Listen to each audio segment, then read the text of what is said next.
Mga loves, for this video ay gagawa tayo ng DIY na incubator. Ngayon mga love, ito try natin. Meron tayo ditong lights. 25 watts ito mga loves. Then, yan, 25 watts ito mga love. Tapos, bumili tayo ng saksakan niya. Saksakan ng ilaw. Pero ayaw ko ito mga loves, kaya tatanggalin natin.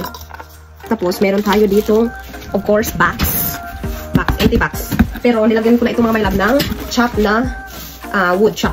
Para dito ilagay yung egg. Ayan. Of course, yung ating egg mga my loves, lagyan natin ito ng number. Ayan.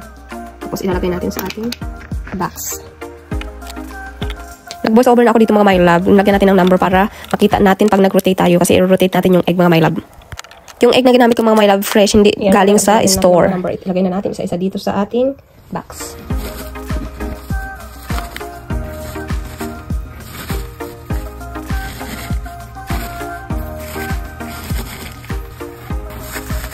Okay mga loves, 12 na piraso yung ating gagawin.